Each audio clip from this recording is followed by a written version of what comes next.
Voici l'histoire de quand j'ai eu une relation sexuelle avec un sans-abri. Oui, un sans-abri. So, j'avais comme 19 ans, j'étais en Colombie-Britannique. Je ramassais des pommes à Kelowna. Puis je m'étais installée une petite tente à quelque part. Il y avait pas grand monde que je connaissais. En fait, je connaissais personne.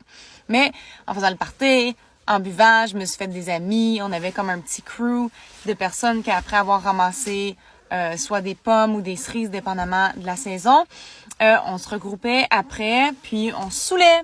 On faisait beaucoup de drogue. Et il y avait un garçon que je trouvais quand même assez cute. Il est petit, maigre, avec des dreads, puis il était vraiment mystérieux. Oh my god, ça commence vraiment pas bien. Alors c'est ça, le gars, il est full mystérieux. Je suis comme, oh my god. Yo, les filles, là, je sais pas pourquoi on fait ça. Quand le gars, il est mystérieux, man, I don't know what is happening to us. Mais tout de suite, on est comme, oh my god, il est tellement mystérieux. Je veux tellement apprendre à le connaître. Blablabla. Genre, we need to stop this shit. So là, ça fait déjà 2-3 jours que je l'observe. Finalement, je suis comme, ok, whatever. Je vais le ramener à ma tante. Je le ramène à ma tante. Finalement, on baise. Là, inquiétez-vous pas, j'avais un condom. On baise, nanana. Puis là, je suis comme, ok. Puis après qu'on ait fini de baiser, je pose des questions. Tu sais, ah, tu vis où? Tu sais, t'es de la région, whatever, tu sais. Il dit non, je suis sans-abri.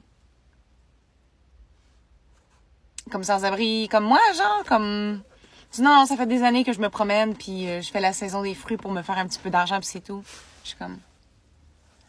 OK? Mais tes parents, genre, ils sont où? Ses parents sont pas là.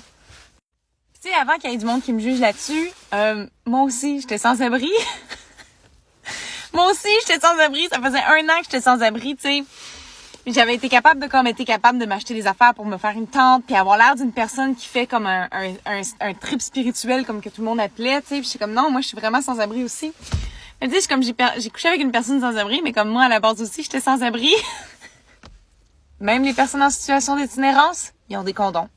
Voici la morale de l'histoire. Il n'y a pas d'excuse.